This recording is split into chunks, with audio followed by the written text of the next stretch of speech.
In this Phantom Blade Zero video, we're going to be taking a look at the extreme difficulty of the game that was added during Tokyo Game Show's demo, which I recently played a couple days ago in Japan. And this is absolutely absurdly hard. I had mentioned in our previous video that Phantom Blade Zero was a little bit on the easy side. Yeah. Well, when playing the extreme difficulty, that is no longer the case. So we're going to get into that in just a second. You may notice that this gameplay footage looks familiar. These are the same three bosses and area of the game that you saw in the Gamescom demo. But this time we're going to be showcasing most of it on the extreme difficulty with some comparisons to the hard difficulty, which I also recorded, and also showcasing two new weapons. One of them is a curved sword that kind of attacks quickly like you might expect it to. This is really kind cool. of allows you like quick slashes, and even seems to have a bleed effect that triggers if you hit the enemy or boss enough times, as you'll see like a huge chunk of their health rip off with this like bloody explosion if you hit them enough times quickly. So that's been added, and then there's also like a dual circular blades kind of paired weapon that attacks very, very quickly. And when you finish off your combo, sometimes you can even throw those blades over a distance. So if you dodge backward, you can like still put in damage into the boss from a good distance. It's like chakrams, yeah, that's cool. They also like showcased a new ranged weapon, or at least one that I didn't notice was in the previous demo, which is like the dancing lion, which allows you to kind of put on the dancing lion helmet and that's just cool. like emit fire in all different directions. You can kind of point the direction that you want the fire to blow, and it's probably pretty good with multiple enemies, I would imagine. Although I didn't manage didn't do any damage to use it super effectively in my time playing. I just didn't give it a lot of thought, really. Okay, so moving on to the extreme difficulty. Yeah, let me see. This is let me a see setting what's that the creative director told me will not be unlocked by default and will be unlocked after playing through the game once. Okay. So this effectively could be So considered like your New Game Plus difficulty if you move on to it. I don't know if there's a New Game Plus, but this difficulty won't be unlocked until you play through the game one time, so you're not going to be able to start off with Extreme. See, like, so I just really hope, like, here's the problem, is that I think extreme modes and hard modes should be, well, actually, what I think is there shouldn't be any extreme modes or hard modes at all, and I think there should only be one level of difficulty, and everybody should have the same experience. That's my preferred experience. That's what I think. And I think that players that are good at a game will figure out ways to make the game more challenging on their own without the developer needing to do it themselves, like Dark Souls or Elden Ring, right? My opinion. I think difficulty modes are trash. That being said, if you're going to have a difficulty mode, make it to where the bosses don't just have more health and do more damage. Give them new abilities. Give them, like, you know, more mobs. Like, I hate to say this because the game is such a piece of fucking shit. But Dark Souls 2 did a great job with New Game Plus. They added in new mobs, more monsters, more challenges, and it was a lot better. New movesets, yeah, exactly. New weapons, yeah. There are some things I noticed about Extreme, and then there are other things the creative director mentioned to me while I was playing. And first of all, it seems like the parry timing for the blue flashes and the dodge timing for the red flashes is much tighter. Felt like it was more difficult to pull these off and get the slowed time effect. And a lot of times I was just outright trying to just get a deflect off at all or get a dodge off at all, and instead of trying to time it perfectly. I will be honest, I kind of don't like that. I don't like that because it feels gamey. That's my opinion. I think that you should have a different vector of difficulty rather than having mechanics function differently. A lot of times I would just die to these bosses anyway. Secondly, the health pools and damage that these bosses do doesn't seem to have been increased. And when I was talking with the creative director of the game, he mentioned that the difference between hard and extreme isn't the stats of the boss.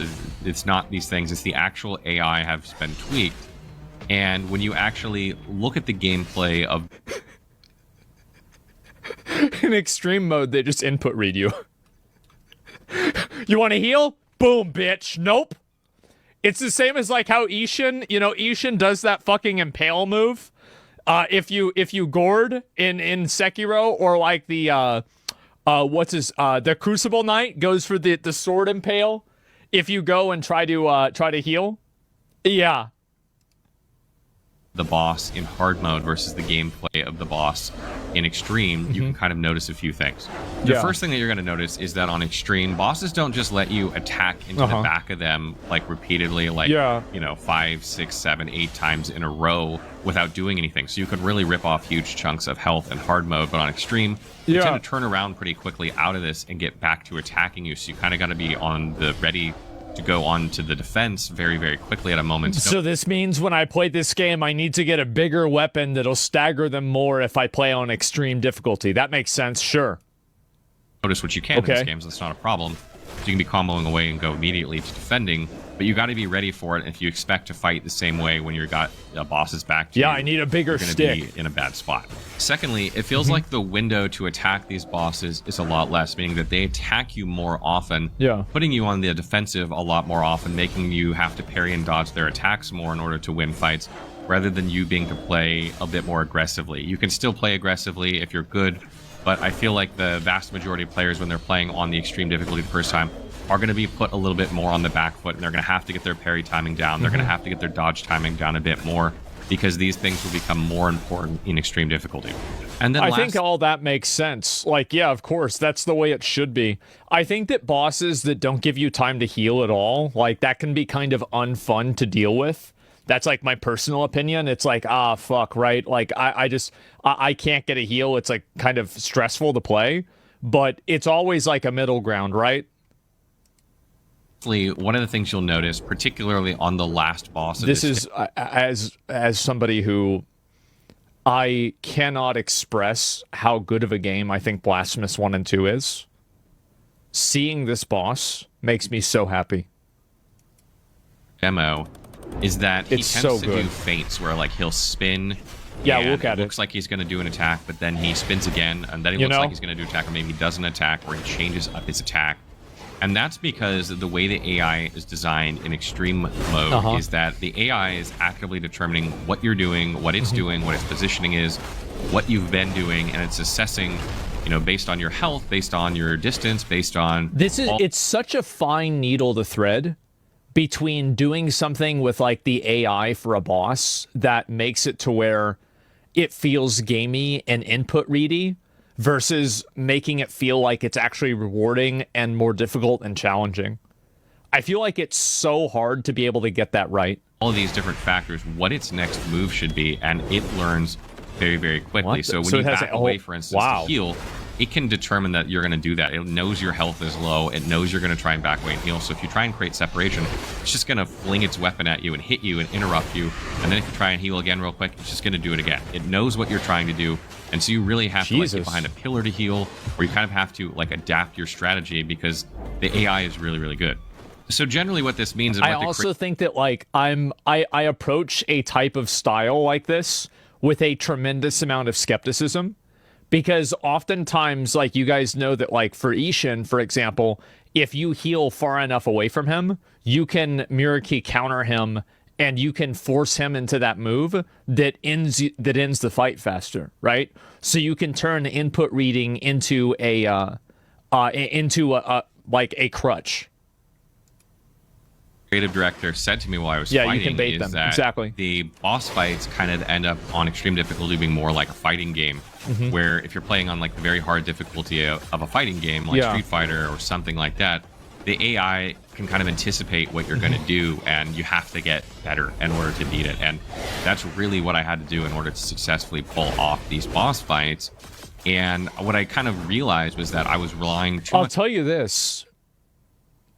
If I look at the way these monsters fight, the animations feel very good. Like, to me, like, I'm all about, like, moment-to-moment, second-to-second gameplay. This looks incredibly well-designed. On parrying, I wasn't dodging enough. I was using my dodge too much defensively, and then I started using my dodge, or kind of shadow step, to move offensively. So I would start dodging through the attacks and attacking the boss. And the boss didn't seem to be able to know what to do with that as much, because it's reading a dodge, and I think it thinks that when you're dodging out of an attack rather than towards an attack. Yeah. And that worked out really well for me. And after I kind of put that together, I was able to successfully take down that boss. But it was very, very challenging. The last boss, I don't know how many times I died on in extreme mode. It was like I want to say 15 times on that boss. I died a lot. And if you look at my playtime and deaths for the hard mode versus the extreme mode, you'll notice you think about that, that's really kind of a lot, because if you look at the way that, this guy played it before. So it's like, if you already know the mechanics and you're still getting killed that many times, that ain't a lot. Yeah, it is. I think dying 15 times to a boss that you've already fought before that's a pretty good amount. Especially also, this guy, he's played, how many times do you think he's played Elden Ring, right? And Dark Souls? That's a lot. I think that a lot of times people try to, a big mistake that I think a lot of devs make, especially the ones that are making Souls-like games, is that they try to design the game for people that have played every single one of these games. I think if you do that, you create a target audience that's very narrow. So you should, Wukong, I think, is so successful and so good because the combat does have a lot of depth. And if, I'm playing through, New Game Plus 2 right now with, the red, the Yasuka armor, where it makes you take more damage. And, yeah, it's a lot harder to play, right? But it's more rewarding in a way, too. And so it's you shouldn't make that the default. Isn't this only in the hardest difficulty? Yeah. It took me over double the time to finish, and I had, over triple the deaths. So it is definitely much, much harder. And talking to the creative director and his team, they were telling me that the average person playing this demo would get through in about an hour with about 50 plus deaths. Wow. I managed to do quite a bit better than that. I have obviously played this a little bit before, so that kind of gave me an advantage. But that is a lot of deaths and a lot of game time for 3 bosses in a very small area of the game to explore to give you some idea of how difficult this is going to be. Anyway, I really loved the new difficulty mode. It was seriously rewarding when I would beat bosses, but it could also be frustrating. It's a bit of a double-edged sword because I actually started playing through again on the extreme mode a second time to see how I did, because I was talking to some of the members of S Game, and they were saying that because of the way the AI is designed, each time you fight a boss, it's not always going to be the same because it's reacting in real time to what you're doing. So if your strategy changes, the boss's strategy changes, and the attacks that it might do might be different. So I started playing through on a second playthrough, and when I got to the second boss, I really struggled with the second boss on the second time through, which I didn't. I think that's something that's really interesting and really good, because it's one of the things that I think Elden Ring does extremely well, is that there's some bosses, and it's not really about AI input reading. It's about the way that the boss is designed and the different challenges that different builds have, and how basically different they are between bosses. For example, if you're playing a melee bonk build, Renala is really easy. But if you're playing a caster build, you're going to have a bad time. Or vice versa when you're fighting Margit, right? A caster build is way easier. So I think that's really, really good because it adds replayability to the game. In my first playthrough of Extreme, because the strategy that I was trying to employ that I had learned on the final boss was not working on that boss, and I had to kind of go back. I'm gonna say this is really smooth. Watch this. On the final boss was not working on that. That's extremely fucking clean. I'm really impressed by this boss, and I had to kind of go back to the strategy I was using before, and I was trying to remember what exactly that was. Combat looks great. It was it does. really tough. I ended up dying a lot more times the second time. So I definitely think it's going to be kind of a mixed bag for people, where it could be very, very frustrating, but it can also be really, really fun and rewarding depending on what kind of player you are. Again, I also think that one thing, this is a minor thing, I think that being able to jump over attacks, I don't know if this game has a base jump, but you should be able to jump over attacks, because I feel like it feels really good to be able to do that. Yeah, I wish they had that because it's cool. Super Mario, yeah. Thankfully, you don't have to play this difficulty Wukong mode. and Elden Ring has that after beating the game, so most Sekiro people has the down sweep and shit. Yeah, on normal or hard, and I don't know how many people will play again after that on extreme. Obviously, the hard. If you want people to play the hard mode, what you have to do is you have to add in different types of mechanics and armor and things like that you can get from playing hard mode. Wukong has a lot of extra things that you can only get in New Game Plus. So it gives you a new reason to continue playing the game. Beating the game one time should not be the end of the game. Yeah, Neo Wulong. I don't know about those two. I played Wulong, but I never did New Game Plus. But yeah, it's really important. I'll be right back. But yes, I think that really for games that want to have a new game plus, you have to allow the player to like unlock new things or unlock cooler things by doing like the harder mode. I think Final Fantasy 16 tried to do this, but it didn't really commit to it enough. Will, but I don't think that's the majority of people playing this game. So that kind of wraps up my video on Phantom Blade's extreme difficulty. I'm really, really enjoying this game. The more I see from it, the better it's getting. I cannot wait I want to play this. I'll leave you here with a couple of side-by-side videos of the boss fights Yeah. on the hard difficulty versus the extreme difficulty, so you can see kind of the differences in the boss fights with no commentary, and you can just watch those. But otherwise, I want to know what you guys make of the game so far. What do you make of the extreme difficulty? What do you make of the gameplay that you're seeing? I feel like the combat in extreme difficulty is just so much fun to watch. It's probably a little bit less flashy than on hard because you're playing a lot more defensively, but I still think it looks wicked when you watch it and you're watching back your gameplay going like, wow, was I really able to do those things? But I want to know what you think. Let me know in the comments below. I think that good players will still be able to play aggressively in that mode. Like, I'm sure that, like, 2 days after this game comes out, there's going to be the Ong Ball, like, extreme difficulty, no-hit kill of these bosses. Like, for sure.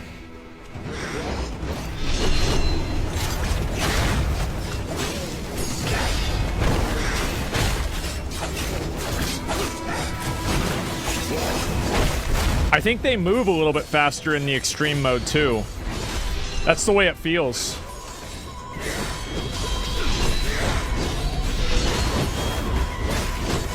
The Sekiro knockoff seems fantastic. Yeah, no, this is good, man.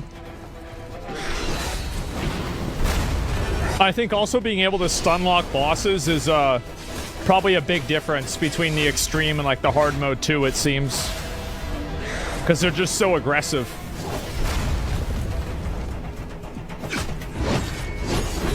Looks nothing like Sekiro.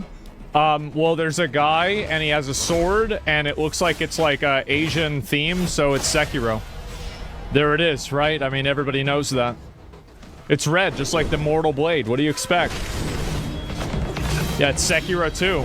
Yeah, just look at it. You mean Neo? No, Sekiro's more popular. It's Sekiro. Yeah.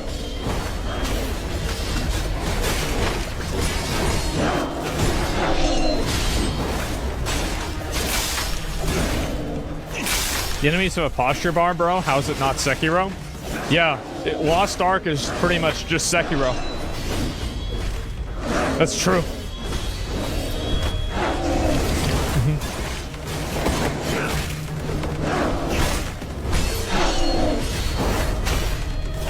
It's actually crazy how aggressive these things are. I'm gonna be kind of curious to see how this will play. And I wonder also, like, if I end up playing the extreme mode, I wonder if it's going to actually be hard or not. But I think it's such an interesting idea. Like, there's just more combat here. It's such an interesting idea to make it to where the combat... I'll link you guys the video if you want to watch the rest of it or, like, look at the actual combat, etc. This is a... yeah, FX Drive still exists? Yeah, this was a great video. Like, he made another video about this game, too, and I thought both of them were really good. So yeah, I hope he keeps doing it. Like, this is great.